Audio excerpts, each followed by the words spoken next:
Hallmark card will best express your perfect taste, your thoughtfulness.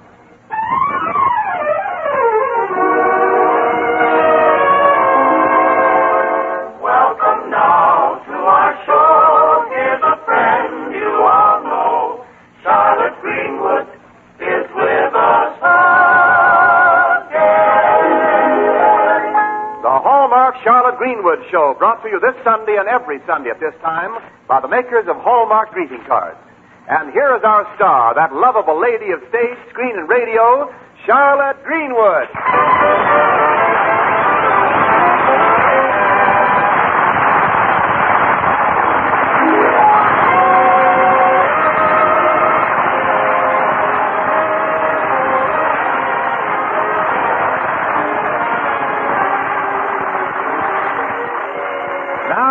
What Charlotte's doing in Lakeview at the home of the Barton children. Right now, Charlotte's put her problems aside to make a regular phone call to her manager, Roger Humphrey, in Hollywood. And she's saying, I'm sorry, Roger. I can't hear what you said. Robert's dog is barking. He heard me say phone, and I guess he thought I said bone. Quiet, Flash. Don't you know half the trouble in the world comes from bone? Too much in the head and not enough in the back? Quiet. What did you say, Roger? What kind of a dog is he? I don't know. From here, he looks a little like a setter, only he never sets. And a little like a springer, only he never springs. And something like a Pekingese, but he never peeks. Confidentially, I think he's a police dog in plain clothes. You hear that, Roger? I never saw a dog with so many pants and just one coat. Of course he's friendly. Yesterday he gave the new mailman a wonderful welcome. I guess he thought the mailman was bringing him a litter. Or else he thought the mail pouch was a mail pooch. Oh, dear. There's somebody at the door, Roger. I'll have to get there before Flash does, or else they won't think this is a house but a barking lot. Call you next week. Bye. Oh, hello, Mr. Anderson. Hello, Charlotte. I'm in a bit of a rush, and What's the matter with that meat hound? You better not let Robert hear you say that. Flash is a very clever dog, aren't you, Flash? He used to be with a circus. Oh, yeah? What circus? A flea circus. He was in the transportation department. Look, Charlotte, I haven't time to stand here and talk nonsense. It must be very tiring. Come in and sit down. Huh? Oh, thanks, I will. No, on second thought, I can't stay. I'll just leave a message with Cronin. He'll be here sometime this afternoon, won't he? Well, he's due any moment now. You might as well wait. No, they're expecting me in a meeting. After all, as city editor of the Dispatch, I'm a rather important man. Flash, keep your opinions to yourself. Look, Mr. Anderson, I'm icing some cakes. I have to get back in the kitchen. Just tell Cronin. Oh. Cakes. Angel food cakes. Come to think of it, Charlotte, there is a little matter I want to talk over with you. I believe I will stay. There's something about that dog's expression I don't like. There's nothing subtle about the dog. Oh, here's Judge Cronin now. Hello, Judge. Hello. Aren't you early? Yes, Miss Greenwood. This court adjourned earlier. How are you, Anderson? Come in, boys. I've been trying to locate you, Cronin. Aren't you chairman of the high school essay contest again this year? That's right. Any changes in the rules? No, same as last year. Seniors submit their essays to the state university, and 5 winners receive scholarships. Oh, that's a wonderful idea, especially for those girls and boys who otherwise couldn't afford to go on with their education. Nothing like college. There's where I encountered my happiest days. Yes, you've been going around in it ever since. I resent that. Especially from a man who flunked out. Well, I did flunked out. Yeah. I was an honest student. Why, Miss Greenwood, in the hardest mathematical question ever given to the class, I had only a slight deviation from the right answer. How far were you from the right answer, Judge? 2C.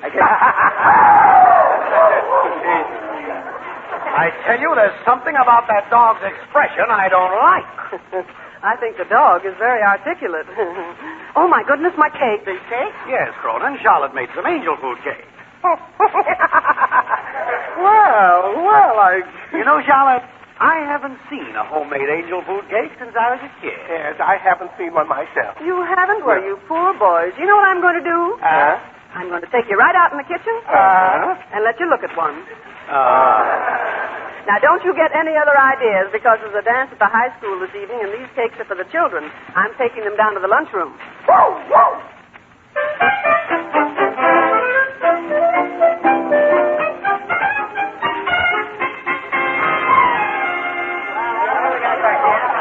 Say, Aunt Charlotte, the cakes are super. Come on, kids, the dance will be starting. Evening, Miss Greenwood. Well, you look as pretty as the purple sage down home in Texas when the bees come buzzing round. Well, Corporal, I've heard of sagebrush honey, but it sure takes you Texans to paw it on. There you go again, rawhiding me about coming from Texas. Son, nobody ever comes from Texas, because wherever you go, you take taxes right along with you. Are you going to the dance next door? Well, I sure am aiming to, ma'am. That is, if I don't have to play a lone hand. Jack Barton said to meet him here, and he'd have a gal for me. Why, Tex, you've been stationed here in Lakeview for 3 months. Haven't you met any girls? Well, yes, ma'am, but I reckon I'm kind of particular. I know exactly what you mean. You want a girl just like the girl that married Harry James. Yes, ma'am. There's a name all big car out, I reckon. Well, who's the girl Jack's getting for you, Tex? Well, her name's Gloria Winfield. Oh, Gloria. Oh, she's very pretty. Yeah, she's sensible. Well, I'd say she's sensibly pretty and pretty sensible. I'd even say she's more sensible than she really is, because some pretty sensible girls think it isn't sensible to be sensible when you're pretty. But I think being pretty sensible makes sense, don't you? Yeah. All I know is I got a brand of Texas kisses I've been saving all my life for just the right gal. Well, then, get ready to squander your life savings, Texas, because here she comes. Hey, Tex, here's Gloria Winfield and some of the crowd. Hey, that's the prettiest piece of calico I've seen between here and the Rio Grande. So long, Miss Greenwood. I gotta go stake out a claim. Yeah, come on, Tex, let's get going. All right, have a good time, kids. Dear. Well, son, what's the matter with you? What are you staying here for? Nothing. Why? Aren't you going to the dance? I'm too short to dance. What size got to do with it? I used to go to dances, and I'm so tall that when my beau called, I had to stand in the ditch to meet him face to face. Anyhow, I haven't got a date. Oh, I can fix that for you. Barbara Barton hasn't a date either. Barbara Barton? Are you kidding? No, she came with her brother. Come on, we'll find her, and I'll introduce you. Barbara Barton wouldn't date with me. I don't see why not. Because you wouldn't. But you haven't answered my question. Why not? All right, make me say it. It's probably what you want to hear anyway. I'm not good enough for Barbara Barton. I'm not good enough for any of them. I don't belong. Are you satisfied now? No. A long way from satisfied. Who says you're not good enough? Oh, never mind. Maybe you're the one who says it. You know, son, what other people think of a man usually comes pretty close to being what he thinks of himself. They don't have to say it. Do they ever ask me over or invite me to their parties? Invite me to their parties. That's rich. Me, Luke Jones, on the other side of the tracks. Henry Hannigan lives in what you call the other side of the tracks. He seems to do all right. Hank's a natural-born leader. He's good at things. He's already got his choice of scholarships in 2 different colleges. I doubt if he was born a leader or even good at things. And I'm absolutely certain he wasn't born with 2 scholarships. Okay, let's forget it. Son, you know, most of us start out with just about the same equipment. And after that, you're on your own. Look, forget it, will you? All right. Let's talk about something else, then. Have you always lived in Lakeview? No, Come from another town? from the country. And I sure wish I was back there. Oh, yes, the country is nice. Yeah, Especially now that spring will soon be here. yeah. Spring comes like a parade. Did you say parade? You keep waiting and watching for it, and then somehow you catch the first faint stir and feel the vibrance of marching feet on the other side of the horizon. And nearer and nearer. Green banners suddenly coming over the hills. Flowers like the bright notes of proud trumpets. And I guess you think I'm kind of good. What did you say your name was? Luke. Lucas Jones. Well, Lucas, you certainly have a lot of mistaken ideas about yourself. But when you say that I think you're kind of goofy, well, that's the biggest mistake of all. because I think you're kind of good.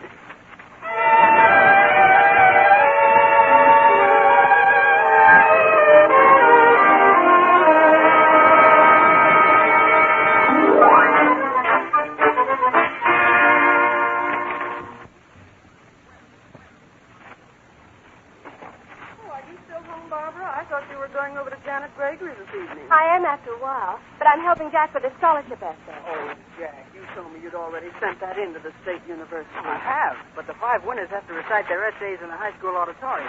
You know, when the scholarships are passed out, so I'm rehearsing. Go ahead, Jack. All right, now let's start all over.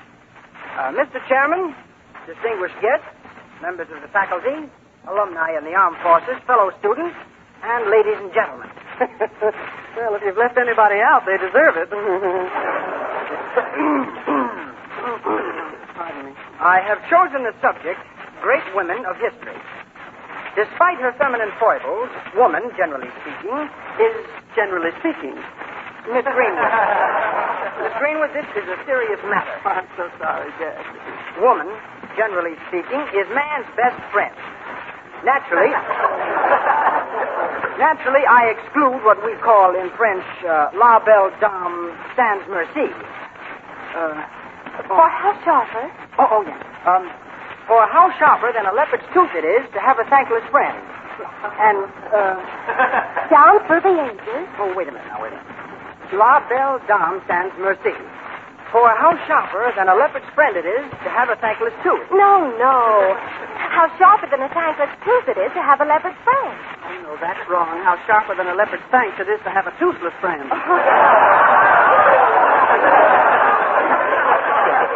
A lot of help a fella gets around here. You just don't appreciate having a prize winner in the house. Well, if you do win, the house won't hold you. After all, there are a lot of other students trying out for scholarships. Sure, Wallace Morton, Howard Marlowe, Wilma Coomber. And Lucas Jones. Lucas Jones? What? That meatball? Now, wait a moment, Jack. That's hardly a friendly way to talk about it. I didn't mean anything by it, but Luke hasn't a chance. Whatever gave him the notion of entering the contest? I did. Oh, Sean. I think he has a very good chance. Oh, Luke Jones doesn't know what life's all about. No, that's a condition more or less shared by the whole human race. Only you don't know about Lucas. He's failed at everything he's ever tried out for. Athletics and the fate and the drama club. Then laughed him right off the stage. Well, that's cruel. Really cruel. Jack's right. The kid used to try to get him into things just to laugh at him. He's so awkward. Looks like Lucas and I have a few things in common. He's been hurt and made fun of for so long that he's afraid of everything. He thinks everybody's against him. Then he needs to win. For something a great deal more important than a scholarship. He needs to win for himself. But if he doesn't win, then what have you done to him, don't you see? Oh, Aunt Charlotte, you're taking an awful chance. I wonder.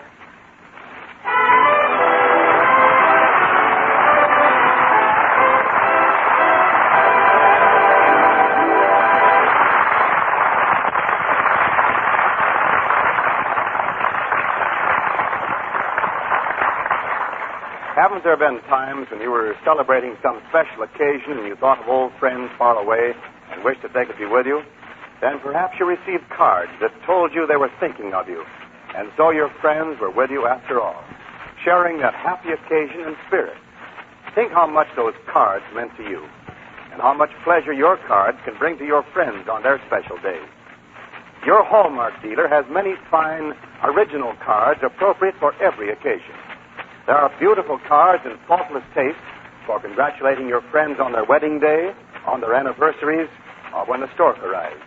There are birthday cards galore, some with affectionate wishes, others with clever, humorous verses that sparkle like candles on a birthday cake. You'll find cheerful get-well cards for convalescents, and cards for sending just a friendly, everyday hello to someone. Yes, whatever your needs may be, you'll find a Hallmark card that says just what you want to say and the way you want to say it. Hallmark cards are on display at America's finest stores. Don't forget, a Hallmark card will best express your perfect taste, your thoughtfulness.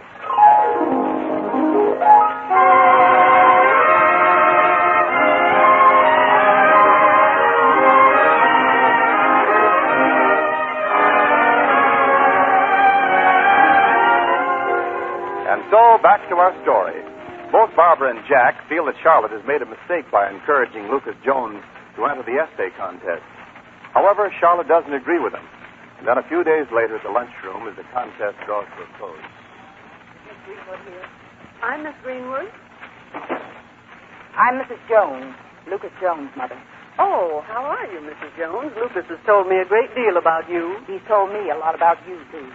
He thinks you're being very nice and kind to him. Oh, it's nothing if I can do anything to help him. Miss Greenwood, Lucas is 17 years old. You don't have to be very clever to fool a boy of 17. I don't believe I know what you're talking about. This essay contest. Oh, but there is a contest, and it's open to high school students. It's an opportunity to get a scholarship at the State University. If you win. Of course. And you think Lucas is going to win? Oh, he has as much chance as anyone else. Against the kids of influential folks like the Winfields and the Bartons and the Marlows? Now, wait a minute. What makes you think they're so influential? It's public opinion. Everybody thinks so. Public opinion is only what people think. Everybody thinks. Just the same, you know they're the kind of folks who have pull. I can't say that I know that. Whatever influence they might have here in Lakeview certainly doesn't extend to the State University. That may be your honest opinion, Miss Greenwood, but those that have get. That's the way it always has been, and it always will be. The whole universe is against little people. To the universe, I imagine we're all little people. I doubt whether it's very much concerned with us, either for or against. I can't argue with you, Miss Greenwood. You're educated and smart, and I'm just a plain woman. I came here to ask you a favor, to tell Lucas to forget about the contest. Oh, but I can't do that. I'm the one who encouraged him to go into it. Yeah, I've seen that happen before, too. I can kind of excuse the kids for treating him the way they do. They're young, and they don't stop to think. But for you to be playing the same kind of joke on him... But, Mrs. Jones... For you to be holding him up to ridicule... I think Lucas has talent. I'm certain he has. Don't you want to see him do something No, with it? no. I only want people to let him alone.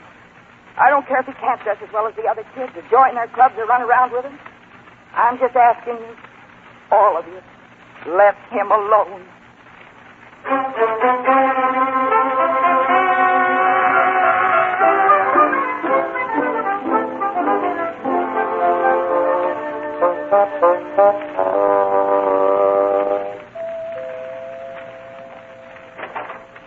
Oh, it's you, Junior. Hi, Miss Greenwood. Just anchoring by the house and thought I'd drop in. Say, your hair certainly does look pretty. Thank you, Junior. Yeah, yes, sir. It reminds me of the sun after a shower. Now, don't tell me it's coming out. No, it's bright and sunny. Yes, and your skin is white as snow. You smile warm, and your eyes like violets in the rain. What is this, Junior? A compliment or a weather report? Oh, they say that's what I like about you, Miss Greenwood. You got brains. And besides, you're pretty and smart and kind and generous, too. Say, you couldn't let me have $1. How'd you know I couldn't? Oh. Now, look, Miss Greenwood. Now, it's no use, Junior, now. Why are you always asking me for money? Nobody else does that. Nobody else knows when I'm broke. What did you do with the $3 I advanced you yesterday? Well, I spent it on a picture show. $3 on one show? What picture was it? I don't know. I couldn't get in. Every time I got as far as the door, a fella would tear up my ticket. What?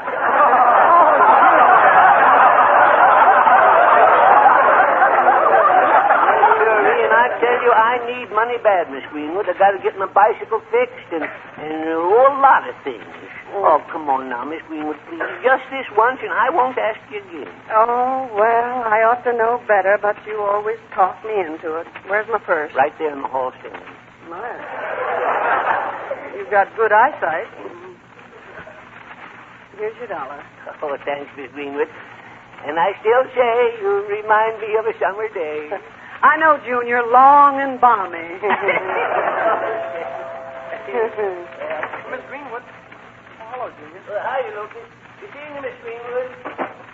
Well, Lucas, this is a pleasant surprise. I want to talk to you. My mother doesn't think I ought to be in the contest. What do you think? Oh, I don't know. Anyway, it's too late now. I've already sent my essay in. You say that as if your essay were a resignation from the human race. Come on now, it isn't that serious. Suppose you do fail. Success comes through overcoming failure. Oh, I can't fail in this. It'd be the end. There wouldn't be anything left. Lucas, I was just reading about a man who failed at almost everything he turned to. as a farmer, as a storekeeper, and then as a lawyer. But he kept right on. And one day he became President of the United States. His name was Abraham Lincoln. Yeah. I see what you mean. Well, look, I brought a copy of my essay. Would you mind looking it over? It isn't long. Yes, I'd love to look at it, Lucas. Oh, thanks. The subject I picked out was our national economy in a changing world. Yeah, so I see here. What made you choose this particular topic? Well, I don't know. We only had 5 topics to choose from. That looked as good as any of the others to me. Well, don't you think it's all right? Of course. Well?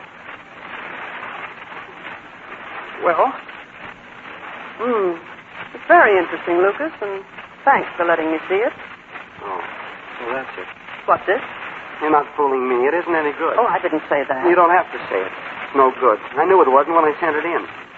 Nothing I do will ever be any good. Now, Lucas. Nothing I ever do. That isn't true. Some of the other things you wrote and showed me were very good. That little story you left here with me, that was excellent. But that isn't being submitted to the university. I want to know about my essay. Will it win? I can't answer you. I couldn't tell unless I could read all the other essays submitted. And even then, I might not know.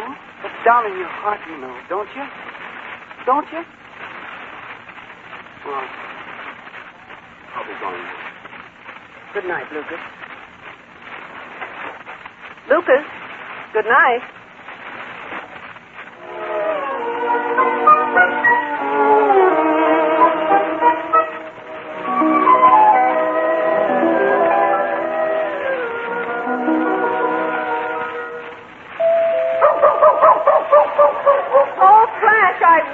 Keep out of my way. Morning, John. Good morning, Miss Greenwood. Why, boys, aren't you up a little early? I love these crisp, invigorating winter mornings. They make me feel like a million. These days, a million isn't so much. It's hardly a drop in the budget. Well, we're on our way to the high school, Miss Greenwood, and thought we might let you off the lunchroom. Well, thanks, only I'm expecting a caller. But you're always so sweet, Judge, and so generous. Oh, well. He's very generous. Especially generous when it's my car. I'm always driving him around.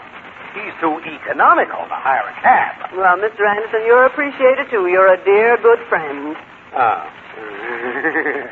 And what would you call me? A close friend. I seem to detect a hidden meaning in that answer. Boys. Now, no bickering now. Mr. Anderson, would you stop at the lunchroom and give Junior a message? Oh, certainly. Besides a chauffeur, I'm also a carrier pigeon. Carrier pigeon? Oh, that reminds me, carrier pigeon. I read about a man who introduced a carrier pigeon to a woodpecker. Now they have a bird that not only delivers messages, but knocks at the door first. And if a kangaroo met a mink, they could raise fur coats with pockets.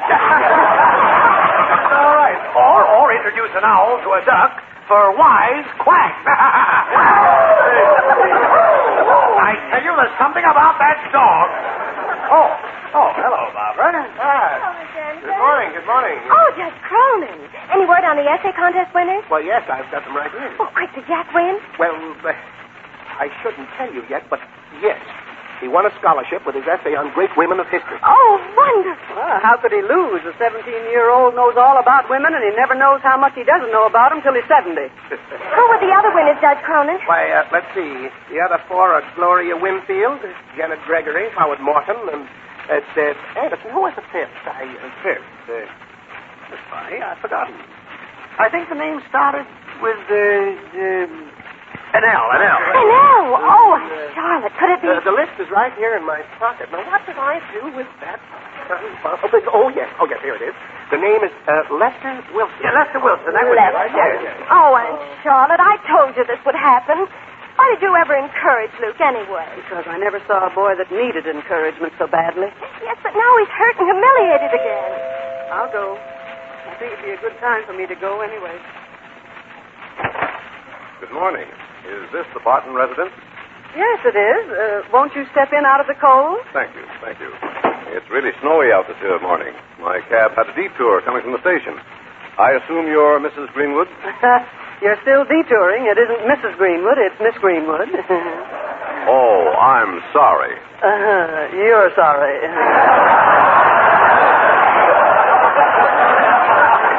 I don't believe I've had the pleasure of... Oh, yes. My name is Ralston, Miss Greenwood. I phoned you this morning. I represent the book publisher Caxton and Gowdy of New York. What is this, a book agent at this time of the morning? Where's that dog? Never around when you want him. Now, just a minute, Mr. Anderson. Mr. Ralston, how is Mr. Gowdy? Oh, fine. He asked me to tell you what a pleasure it was to hear from you again. Thank you. He sent me out to talk to you about that manuscript you sent him. Just a minute.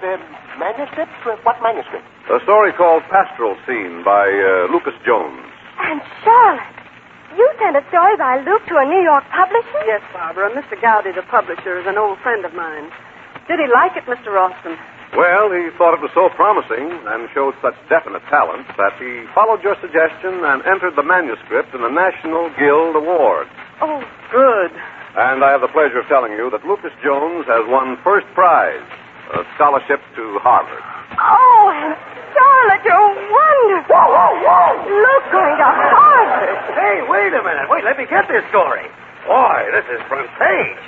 Cronin, your scholarship awards will have to move back to page 3. And now, in your story, Anderson, be sure to give Miss Greenwood proper credit. Well, of course. She's the one who discovered the genius. Oh, Judge, nobody ever discovers a genius. All you can do is help him discover himself. You know that. Well, maybe Lucas did have the urge to write. But it took you to bring him up to scratch. Well, when you got a scratch, you got a scratch. Isn't that right, Flash?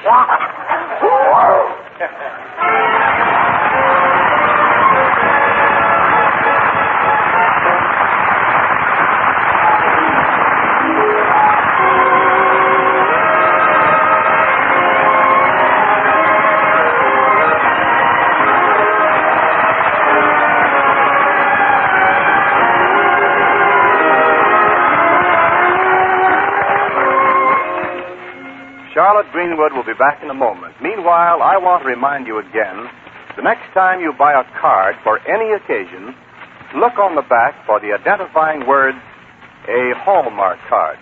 Hallmark. A Hallmark card. Like sterling on silver, those 3 words are your assurance of finest quality. They tell your friends you cared enough to send the very best. Yes, a Hallmark card will best express your perfect taste, your thoughtfulness. And now, Charlotte Greenwood. Friends, how many of us are afraid of failure? But the only real failure is the failure to try. Everyone, even the greatest of men, has made a mistake. For a great man is not one who never fails. He's one who always remains greater than the mistake he makes.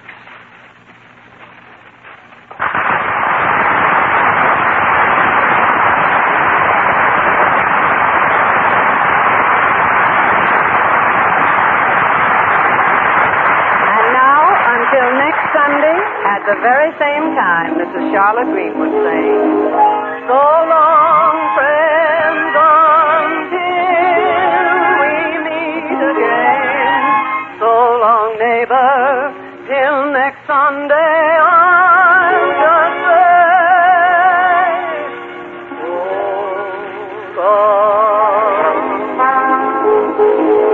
so long.